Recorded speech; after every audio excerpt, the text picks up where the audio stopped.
Everybody has a choice.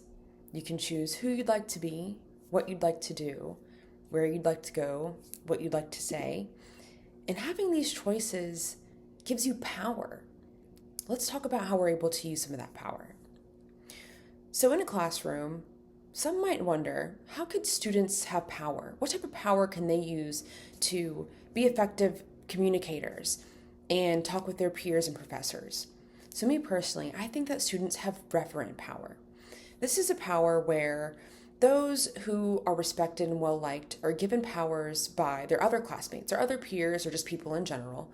So let's say you are a role model at work, or you are the lead, or you're given some sort of pedestal by others. I think because of that, you have referent power.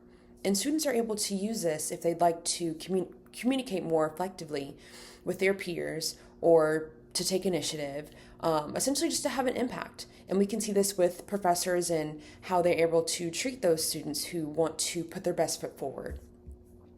And so if your classmates see these traits and they are wondering, how can I embody this? How can I do something similar? Because they also want to have the same sort of power. I think that this is something that can help essentially have an impact on your classroom and have an impact on the course, and even just the people around you. This will help with classmates and their productivity. This will help with their communication. And on top of that, I think that it'll help build more leaders. This will help create people who want to make their mark in the world. And that's something that we need to see these days. So you might be wondering, now that I'm speaking about leading, what does the leader do? What does being a leader mean? How are we able to be the best leaders, right? And so personally, I think for myself, I used to be an authoritative leader. I felt like there was only one right way. There was never a maybe or a, I don't know. It was always just a yes or no, right? And so whenever there was a task, there was only one way to handle it. And if it wasn't handled that way, then that's it, right? There's a theory though, and this theory, the contingency theory, states that there's no best way for managers to lead. And this is because having that sort of style like I did can only give you one sort of answer, one sort of pathway. And a good leader is able to adjust to their task. They're not able to do things just one way and assume that that's the best way to do it, right? There's many different factors that can change whenever you're in a certain situation or have a certain task. And only doing things one way will never get you to where you need to be. It can never help you grow. And so by being a good leader, you're able to adjust whenever the task is adjusted, adjust whenever you are with different people that you're normally used to working with, or if you're in a different environment. And by applying that adjustment, we're able to grow and develop as leaders. So me personally, an instance that I felt like can kind of be applied here is at my own job. I am a hostess at my job. I host at a restaurant, steakhouse. And like I said, I was put in a lead hostess position. And by doing so, they provided me with a sense of leadership. And I was nervous. I was scared. I wanted everything to go right. I wanted everything to run smoothly. And because of that, I only allowed for small mistakes. I only allowed for one narrow way of thinking. And it didn't work.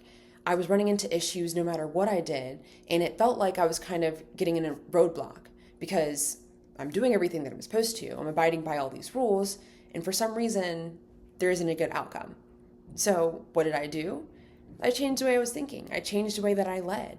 And so by adjusting, if there's, I don't know, let's say a large party reservation that doesn't have time to speak with the event coordinator, trying to make that work for them can kind of get me out of a situation. Or let it be known to the other hosts that even though this isn't what we normally do, we're able to do something here. And by changing the way that I think and the way that I act, I'm able to have more of an impact. I'm able to help my restaurant out. I'm able to help out my coworkers, my managers. And so like I said, by changing that style and letting people know that just because this is my job title doesn't mean that I have to be very strict about things and that there is some leeway to change things up. It allowed me to grow, and I feel like I'm a better person now for it. And at the same time, I'm able to use that communication style or use that leadership style to build myself, and now I can move further with my company. So I think understanding that different situations for leadership can call for different acts of being and being more flexible and more effective because of this is beneficial. It changes who we are as communicators, it changes who we are as students and as people. And having that understanding will help us get further for every single day that we exist. So, thank you.